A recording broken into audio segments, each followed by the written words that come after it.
Good day. It's November 25th, 2024. The U.S. will celebrate its annual Thanksgiving Day 3 days from now. This annual holiday is observed every last Thursday of November, is the biggest of the holidays as government units observe this as a 4-day weekend. Most offices in the private sector also declares a 4-day weekend. I am Joe Buban. Welcome to The Pulse. Thanksgiving weekend, which begins Thursday to Sunday this week, marks the beginning of the Christmas holiday season in the U.S. How this holiday ended up in the calendar has several versions and intents, and some are sources of debate. But as a God-believing nation, Thanksgiving Day will be a good day to thank the Almighty Lord for many things people can relate to during the past 12 months. I personally believe this is one holiday all Americans from whatever faith or religion where we can unite together as one in spirit to thank the God Almighty they believe in. The final count of how many Republicans and how many Democrats will be in the 119th Congress comes January 3 is still in the air, as 2 more races in California is closely being watched by both parties. California's Congressional Districts 13 and 45 is not done yet counting with mail-in ballots, but they have to declare a winner by December 3. In California's 13th District, incumbent John Duarte, a Republican, is hanging on by only 351 votes against challenger Assemblyman Adam Gray, a Democrat, as this reporting. But in California's 45th District, Democratic challenger Derek Tran had outran the incumbent Michelle Steele, a Republican, by already 397 votes. If Derek Tran maintains being on top, he will become the 214th Democratic representative in the House. If Adam Gray also overtakes John Duarte, then Gray will be the 115th Democrat in the House of Representatives. These numbers are based on 95 of the votes cast on election day. There are 435 members of the House of Representatives. The question is, would it be 220 Republicans and 215 Democrats in the House when all the counting ends? We will continue to watch the counts from these 2 congressional districts in California. This will be even a thinner majority for the Republicans than in the 118th Congress. At 250 members, the Democrats will only need 3 Republicans to vote with them to pass a bill or oppose a bill or a resolution. A very fragile majority for Speaker Mike Johnson. In the North Carolina Supreme Court election is headed for a recount. The slim margin of win by Democrat candidate for the state's High Court, Allison Riggs, against Republican Jefferson Griffin, is carefully being watched nationwide by women voters who are concerned about reproductive rights, which Republican-led state legislatures and Republican judges have been taking away from women of childbearing age, imposing abortion bans in more than 20 states. Under state and federal election rules, an election contest with less than half of a percent's margin will go into automatic recount. In Nevada, the race for a city council seat in North Las Vegas has the lowest vote of margin in the city has ever seen. In this election for an open seat, Ruth Garcia Anderson is only ahead by 8 votes against Robert Twiggs Taylor. Just 8 votes. This is a classic scenario that justifies the saying, "Your vote counts." We are going to take a commercial break. Please stay tuned.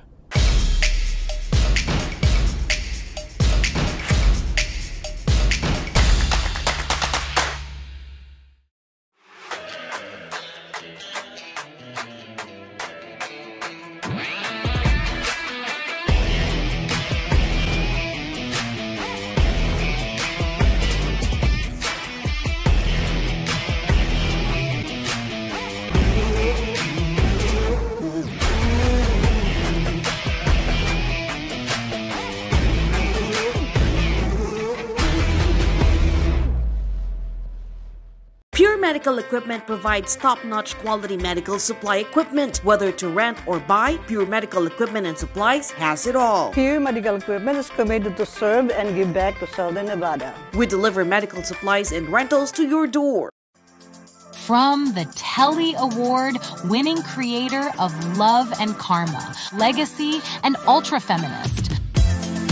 Underneath the bright neon lights of Sin City, where fortunes are won and lost in an instant, and the truth can be a bit hazy. Join Elena, a hardworking single mother, her hot-headed son Miguel, and Gabriel, a Filipino pop star on the brink of international stardom, as they embark on a journey of self-discovery, love, and the courage to find one's voice and speak the truth. Made to Shine. Coming soon. Presented by FilAmTV Network. Written and directed by Giovanni Espiritu. To keep updated or for more information, visit filamtv.us/made to shine or scan the QR code to be added to the email list for updates and upcoming opportunities to be part of the show. Executive produced by Sam Buban and Esmeralda Padilla Gould.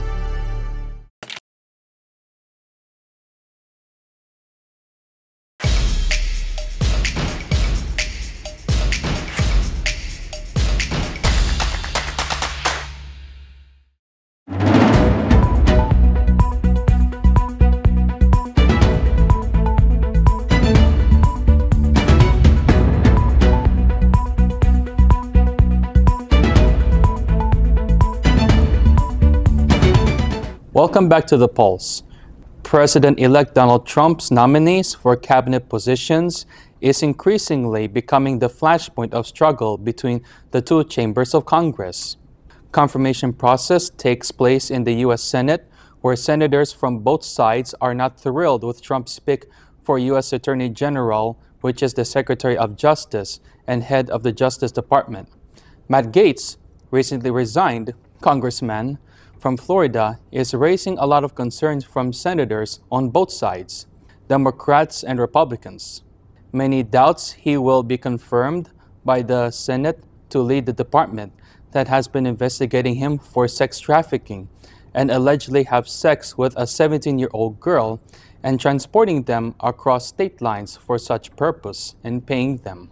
One who has testified to the investigations, according to the reports, is a former Florida county official who is now serving time in prison and was a participant of the former congressman's alleged sex crimes, but has not yet been indicted. Speaker Mike Johnson, an ally of Donald Trump, had put pressure on the House Ethics Committee's Republican members not to release the Ethics Committee report on their investigation against Matt Gaetz. Matt Gaetz recently withdrew last Thursday for such allegations. Another controversial of Trump's pick is causing commotion in the Senate, even among fellow Republicans, as Fox News host commentator Pete Hegseth to lead the Defense Department. Another joke or not a serious candidate is described by numerous lawmakers and political observers. Police reports reveals that he had accused before of sexual assault of a woman in Monterey, California. This case was settled monetarily that avoided Hegseth's trial in the case. The third controversy is nominee Tulsi Gabbard as Director of National Intelligence. There are some in Washington and in Congress who believe that she may be a Russian asset. She was once elected to the House of Representatives representing Hawaii's 2nd Congressional District from 2013 to 2021.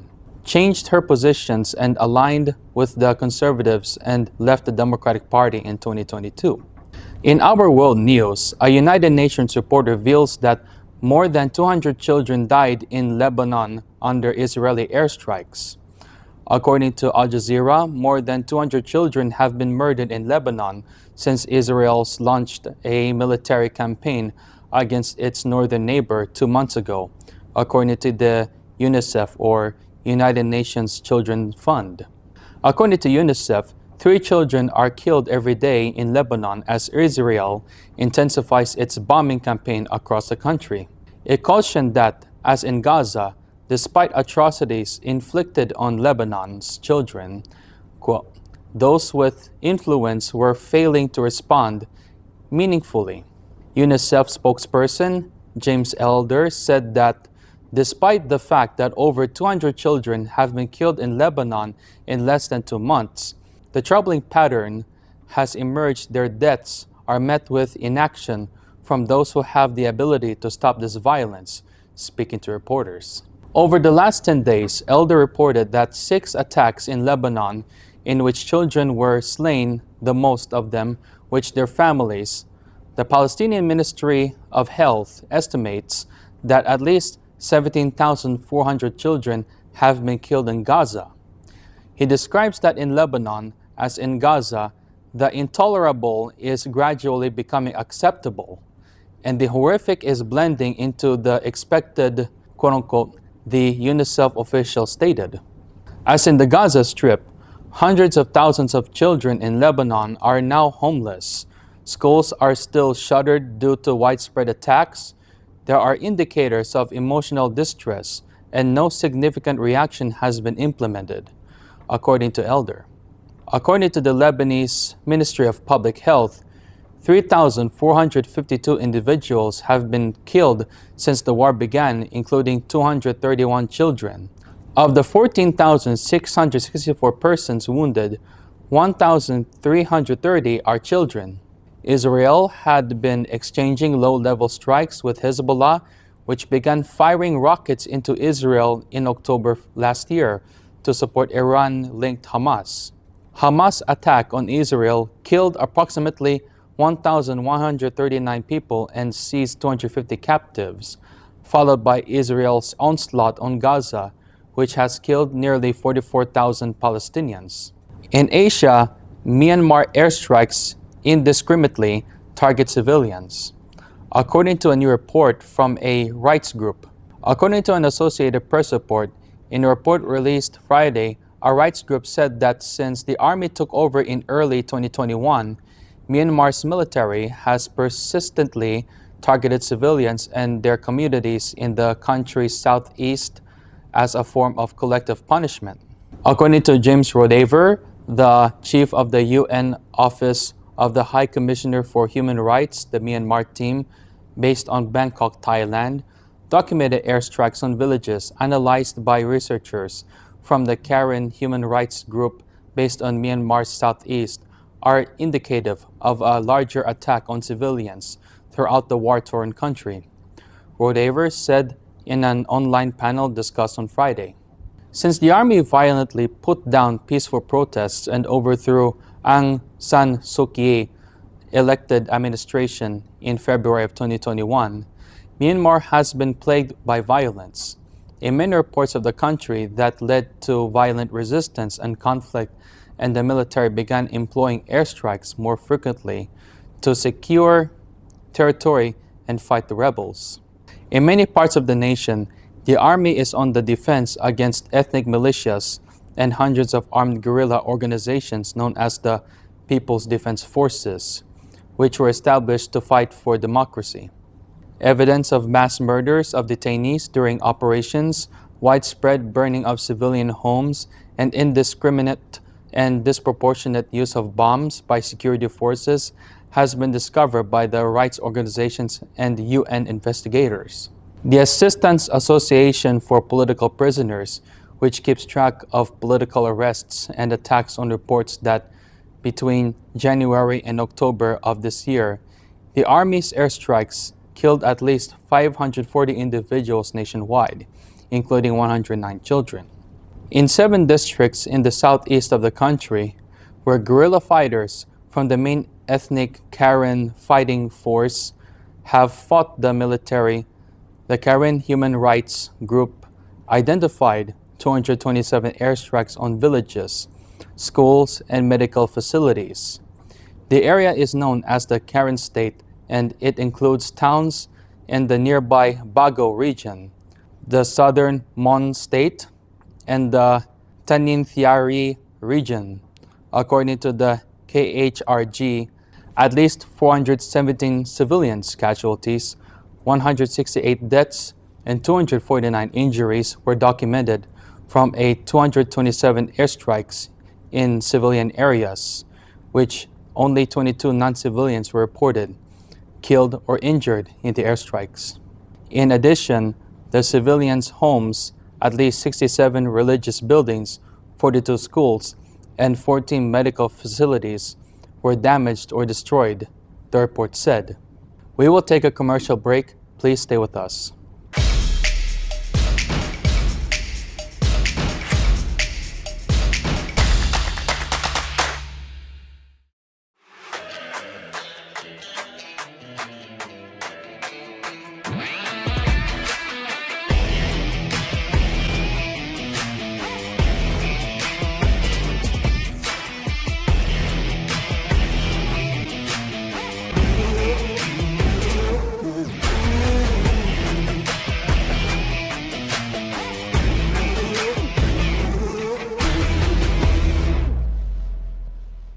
Pure Medical Equipment provides top-notch quality medical supply equipment. Whether to rent or buy, Pure Medical Equipment and Supplies has it all. Pure Medical Equipment is committed to serve and give back to Southern Nevada. We deliver medical supplies and rentals to your door.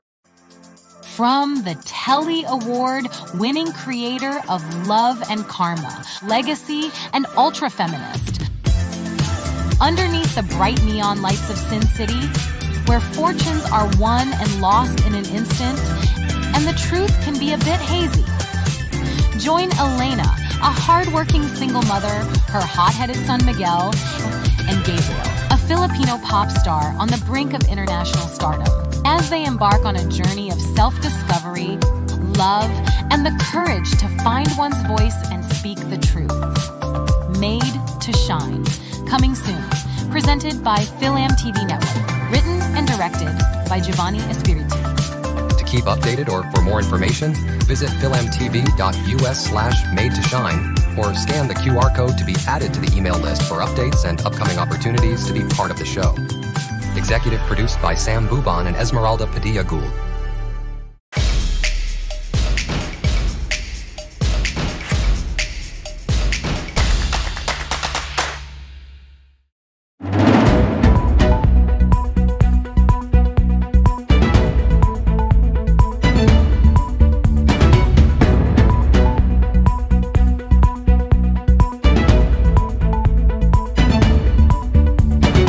Welcome back to The Pulse. In the Ukraine war, a report from BBC tells what the North Korean troops are doing for Russia. Here's what they know so far. When rumors first emerged in October that North Korean troops were about to start supporting Russia's war in Ukraine, it wasn't immediately clear what role they would be fulfilling. Their lack of battlefield experience was given as a key reason why they might just be assigned to non-combat roles. But as the US and Ukraine disclosed, North Korean troops have already engaged in combat with Ukrainian military. Their participation in the conflict is being re-evaluated.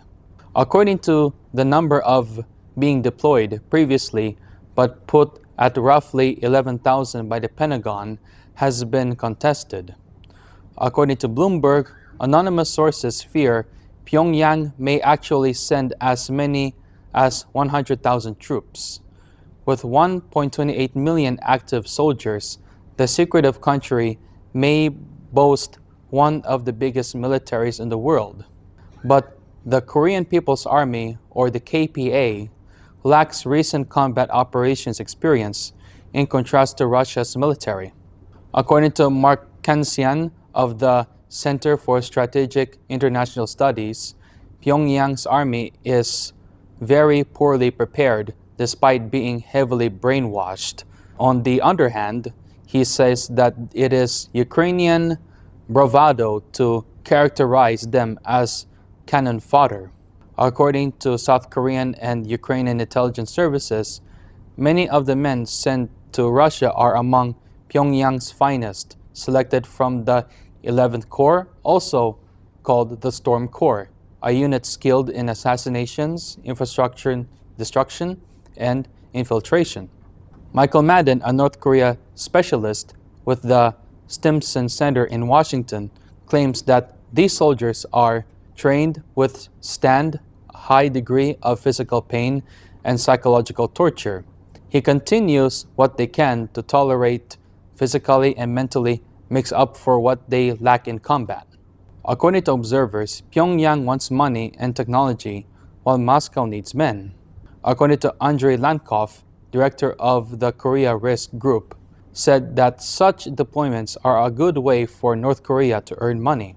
According to South Korean intelligence, each soldier receives $2,000 or $1,585 a month, the majority of which is anticipated to go to the state's coffers. According to Mr. Lankov, Pyongyang might also be able to obtain Russian military technology that Moscow would not have been willing to give to Pyongyang otherwise. The U.S. estimates that since its invasion of Ukraine in 2022, around 600,000 Russian forces have been dead or injured, according to Moscow's well-publicized manpower issues. For the third time since the war began, Russian President Vladimir Putin ordered his army to grow in September. According to Mr. Kansian of CSIS, it has also used personnel tactics that minimize domestic political impact, such as rewarding volunteers and recruiting foreigners with the prospect of citizenship.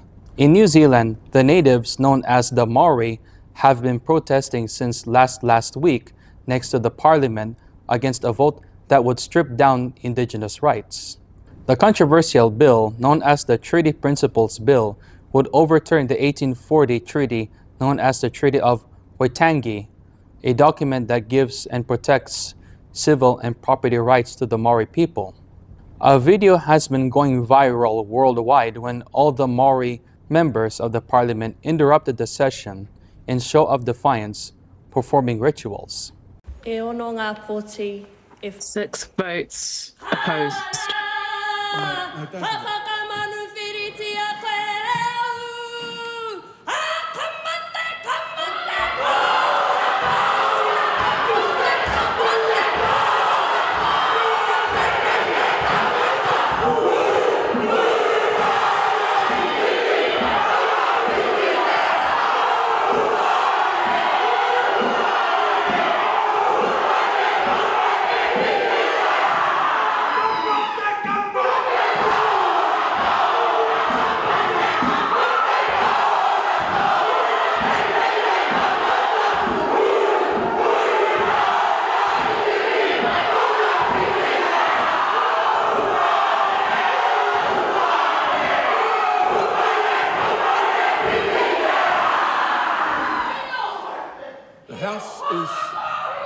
The House is suspended until the ringing of the bells. The gallery is to be cleared.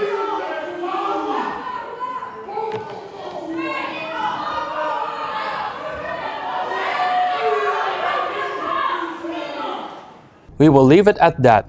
As we are out of time for the show, please join us again next week here at The Pulse.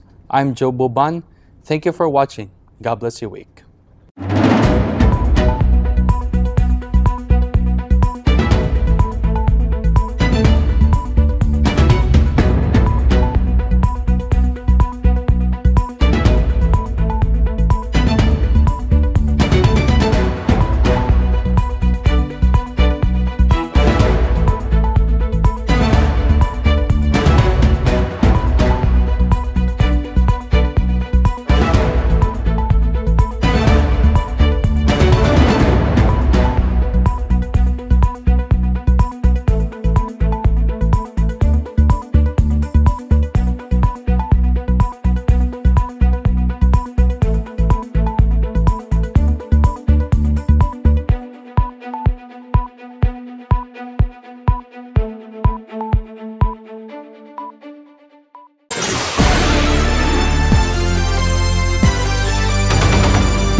Enjoy FilAmTV Network on KGNG 26.8 Las Vegas and www.filamtv.us.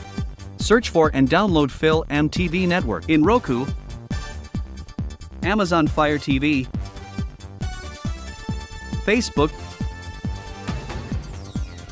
and YouTube. Download the WCETV app from smartphones and search for FilAmTV.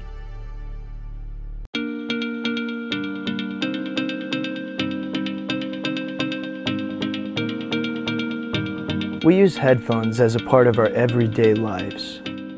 Whether we're at work, getting exercise, meditating, in transit, studying, practicing, or relaxing.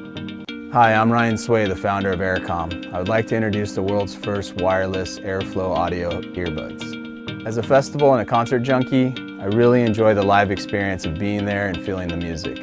When we started developing Airflow, our goal was to reproduce that live experience using earbuds. The problem with traditional headphones is that the speakers are located inside of the earpiece, literally giving you centimeters before the audio hits your eardrum. What Aircom is doing, they're the first company to actually address the fact that there needs to be a space involved associated with having the sound waves expand fully. The difference between traditional headphones and Aircom audio is that the air tube gives you 8 times more space, allowing the sound waves to fully develop before they actually hit your eardrums. And this gives it a much more live, natural sound, just like in a recording studio. It's real nice that someone actually addressed the physics associated with how sound comes out. The challenge we had was to create an earbud with enough airspace for the sound to fully develop and breathe. Unfortunately, traditional earbuds are about the size of a jelly bean, and there's just not enough airspace. However, that changed when we developed Airflow Audio. Airflow uses an air tube to deliver 6 to 8 times more airspace than traditional earbuds. The end result is a true live listening experience, just like you're at a festival or a concert. We also added magnets to the back of the earpieces so you can wear it around your neck when you're not using it. Being that the drivers are 8 inches from the earpiece, the magnets do not affect the integrity of the sound at all. The orange line represents the frequency transmitting through the wire to the speaker, which then converts to the blue sound wave that develops more as it travels up the air tube, producing a balanced, full body and live listening experience. Another really cool feature is that these earbuds are sweat-proof and water-resistant because they're coated with a super hydrophobic nanotechnology. So now you can be on a skateboard or riding a motorcycle and listen to music as if you were watching a live show or actually in a recording studio. We're coming to you for help in bringing these unparalleled earbuds to market.